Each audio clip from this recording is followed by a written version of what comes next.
Hi, I'm Melanie. I'm here with Ray Hawthorne. How's it going? Pretty good, hanging in there.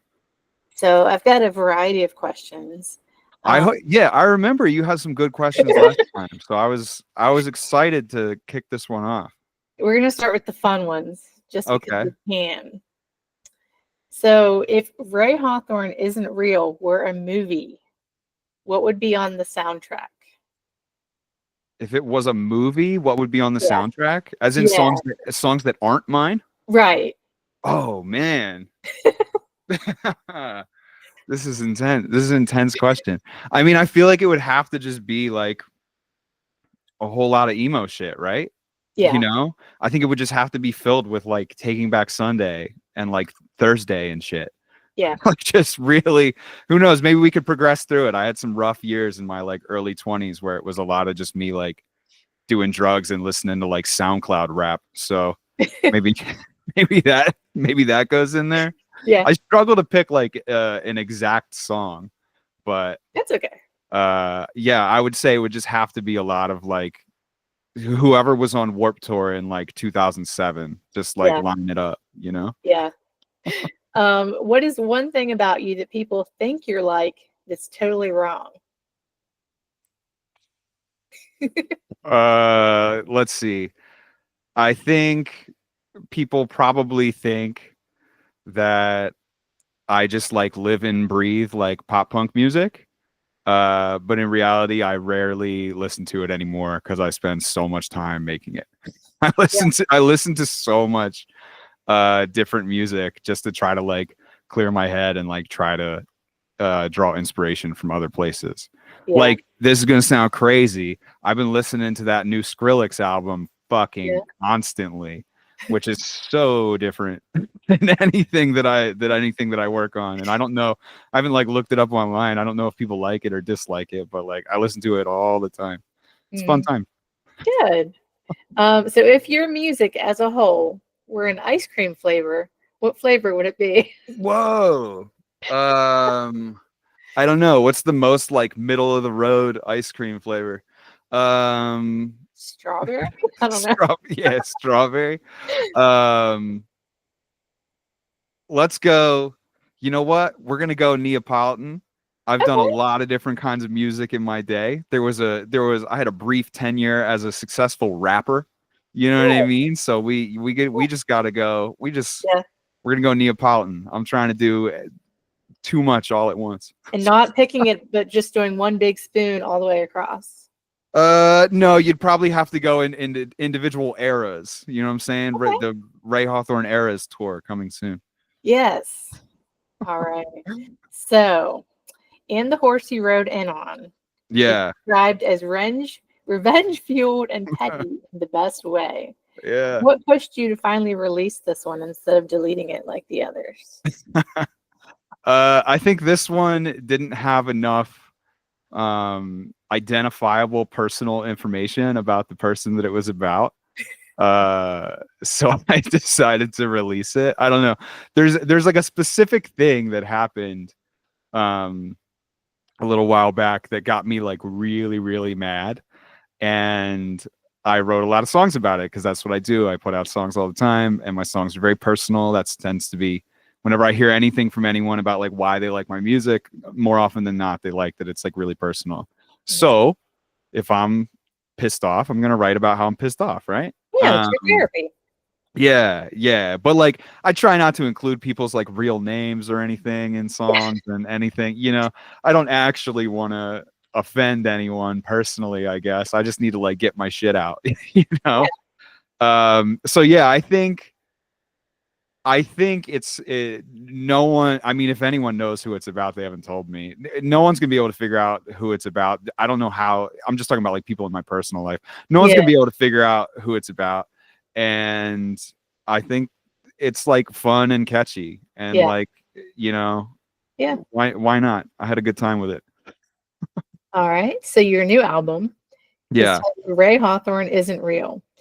Is that a commentary on your identity, or is it something deeper, or just fun? You know? Yeah, I think it's kind of all three. It's definitely fun. Like I try to have fun with my album titles, right? Obviously. Yeah.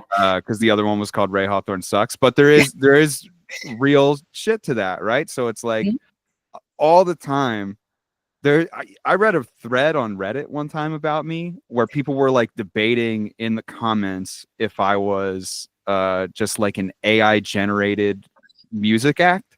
What? And so I like chimed in the thread. I was like, yo, what's up? I'm just going to answer some questions here. I'm not AI generated music. In fact, if I was, I would definitely like AI generate myself a better singing voice because I don't really got it like that. You know what I mean? So I thought that was fun. And then a lot of people will be like, I don't know how you're putting out so much music all the time. And yeah, I feel that way too sometimes. I'm just in this like feedback loop of just constant work and music. And I think the end of this year, I'm going to chill it out a little bit. I want to be able to say I went like almost 2 years, like basically dropping like every week. Yeah. But I'm definitely going to chill it out a little bit after this. I am burnt out. So probably like January 2026, we're looking at maybe like monthly releases or like every 2 weeks. And I'll just try to have like more fucked up shit happen in my life so that I can write Yeah. about it, a little bit more spread apart. Yeah. So speaking of that, how does this new era differ from the Ray Hawthorne Sucks chapter? Would you say this one is more unhinged or more healed? I would say it probably is more healed, actually, now that I think about it. I think Ray Hawthorne Sucks has a lot of songs dealing with me like struggling with sobriety and really just like putting that on the forefront. Mhm. And this album still has that. I know people are into that for me. This album definitely still has that, but I think it's a lot more personal music in the sense of just like talking about my personal life and personal relationships. So Mhm. yeah, I mean, I guess it's healed in the sense that like I don't know how much more I have to say about like struggling with sobriety. I sort of like got all those stories out. I mean, I'm 8 years sober, so like anything I'm talking about on Ray Hawthorne Sucks isn't anything like if I'm telling a specific story, it didn't like just happen the day that I'm writing it. I'm speaking from a place of like things that happened to me. So that's like a Mhm. finite source, right? Yeah. But my personal life, always all kinds of fucked up. I'm mentally all over the place. You know what I'm saying? So that's real easy to pull from. So Yeah. it more focuses on that than those sobriety stories, I would say. Yeah. Well, congratulations on 8 years. Thank you. Thank you. Amazing. I'm very, very proud of it. And I try really hard not to be, I've said this a million times, but I try not to be like preachy about it in my music. Like I don't want to come across like Macklemore does, where he's like, everyone be sober, Yeah. I just want to tell like fucked up stories and like you can take what you want from it, you know? What's something that your fans might not know about this album that you would love them to understand from your perspective? Oh, whoa.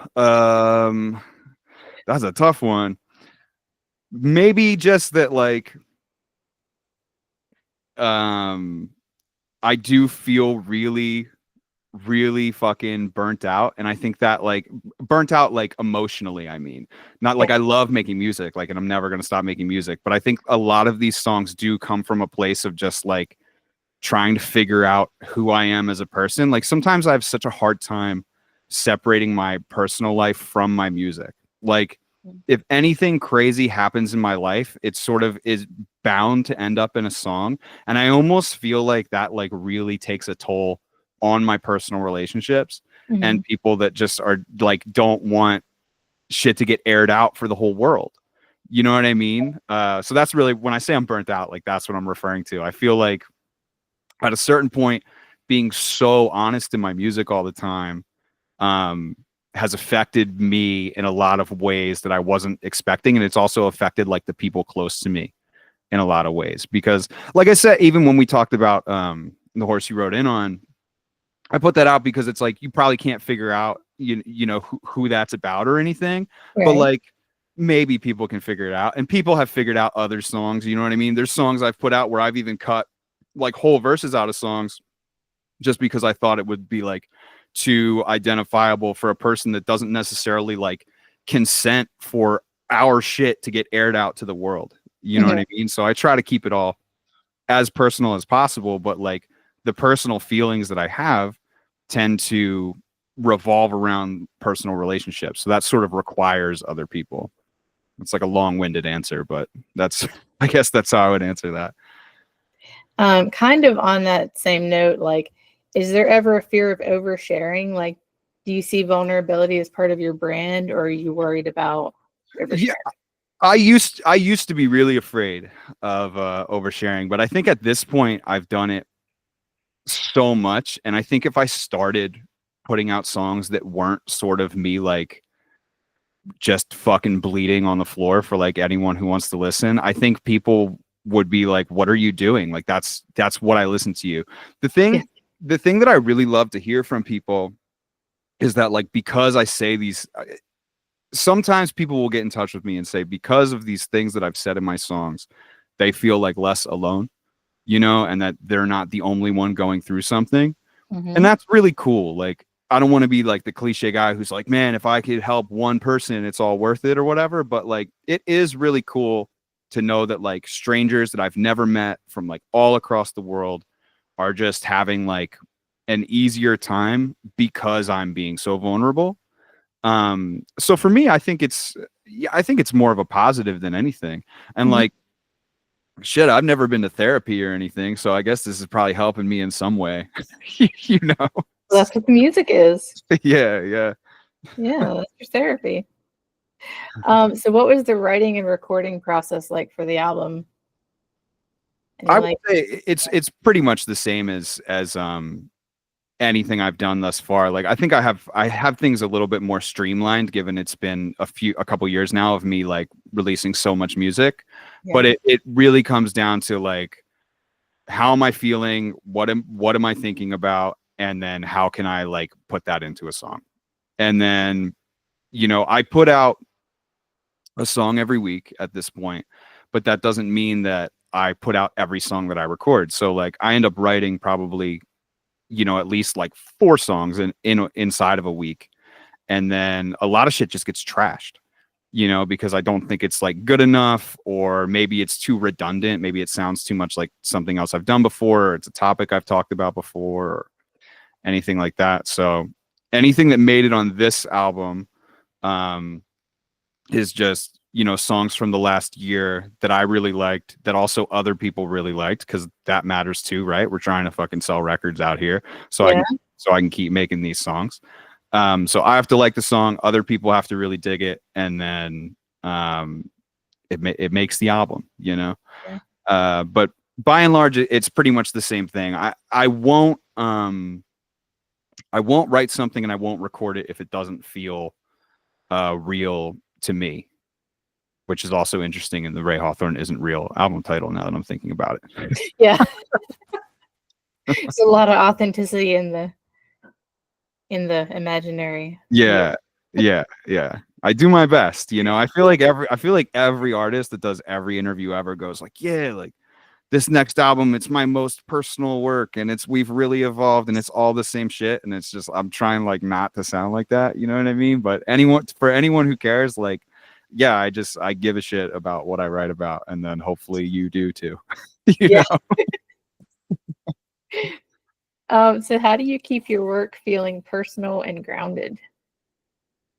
I mean, yeah, it feels personal and grounded because I sort of like refuse to write about anything that doesn't mean anything to me. And don't get me wrong, like there have been times where I've like gone into the studio and just sort of tried to force something out, you know?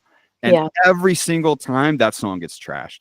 If it's not something like if I can't listen to a song when it's done and go so clearly to myself like this is what this is about, this is the feeling that I'm having, and this is what I'm working through, then it's not worth putting out. Like I hear so many people, there are like artists that are friends of mine and artists that I know who I think are like so fucking talented, but Mm. sometimes I feel like I'm just waiting for that song of theirs that actually means something to them.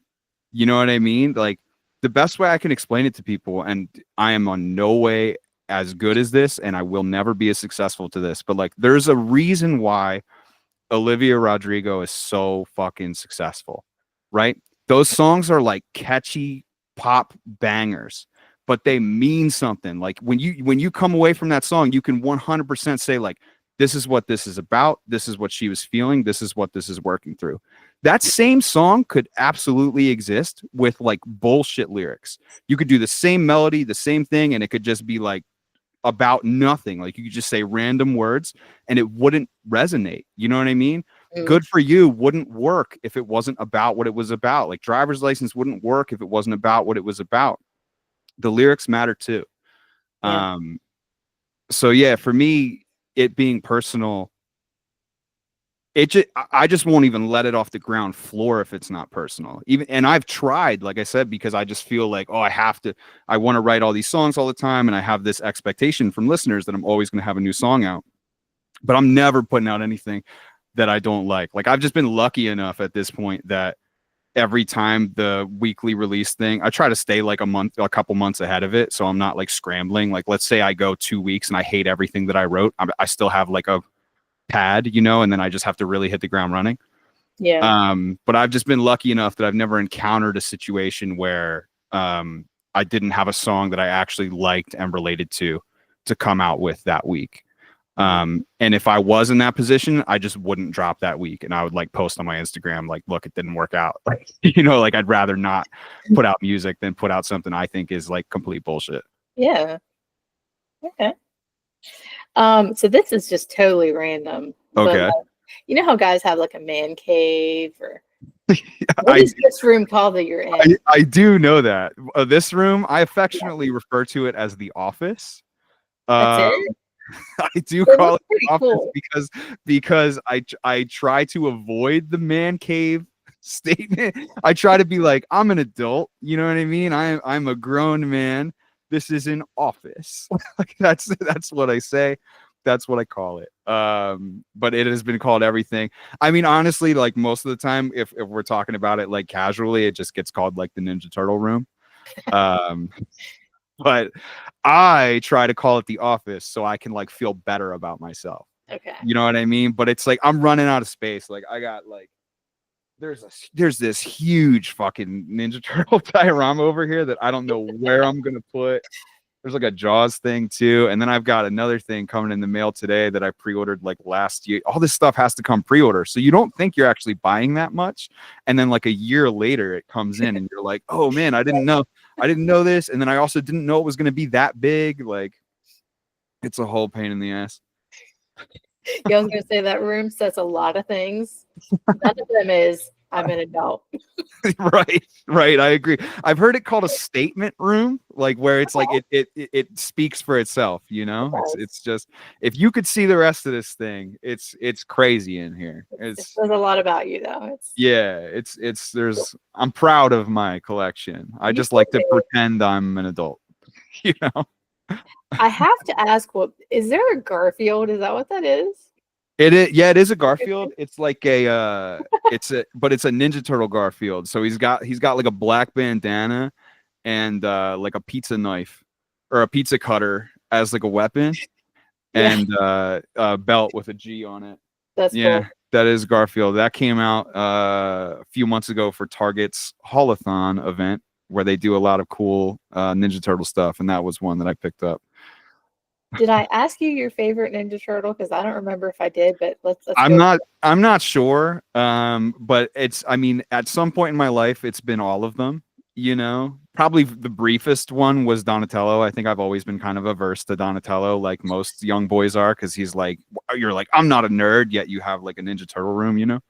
Um, but it probably just lands on Michelangelo. Like that was my first favorite one, and that's probably always going to be my last favorite one. He's probably the most popular. I think your favorite Ninja Turtle says a lot about you. Actually, it's like a Hogwarts house scenario.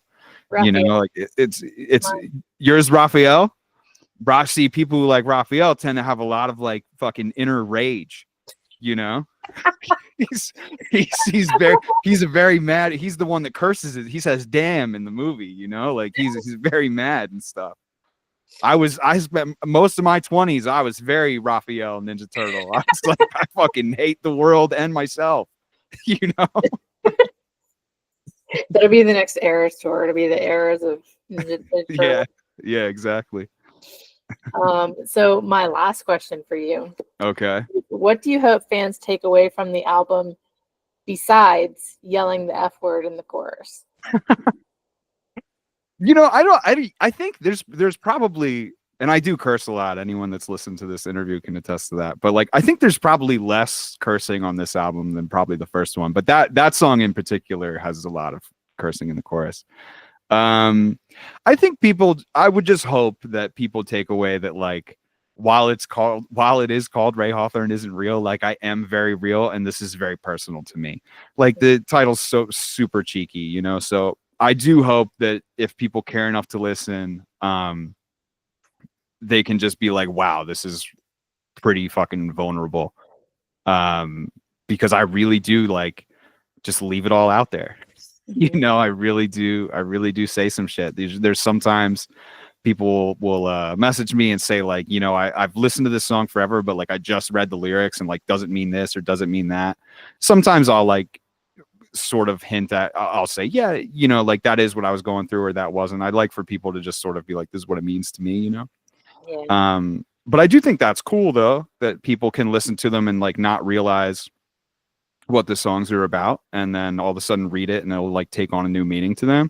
If that's the case, like, I feel like I did my job well, because I don't want to like beat people over the head with whatever message I'm trying to send, but I also don't want it to be about nothing. So like, Flatline, my most successful song, is full on like a love letter to like drug abuse from like a fucked up perspective.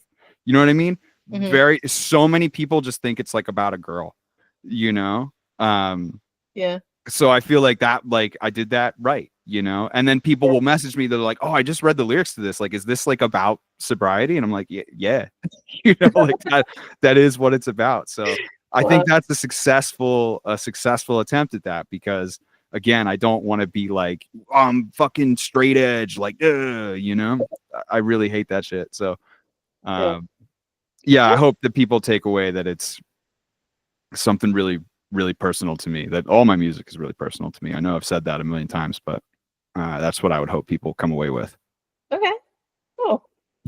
All right. Well, thanks for your time. All right, this is great. I really enjoy these interviews. This one and the last one were very, very fun. Yeah, you can tell you're very, your line of questioning is really good. Sometimes it'll just be like, you know, you could tell people are just asking like standard questions. I think yours are a lot of fun. All right, cool. So are you. Thank you. All right, thanks. I'll talk soon. All right, bye. All right, bye.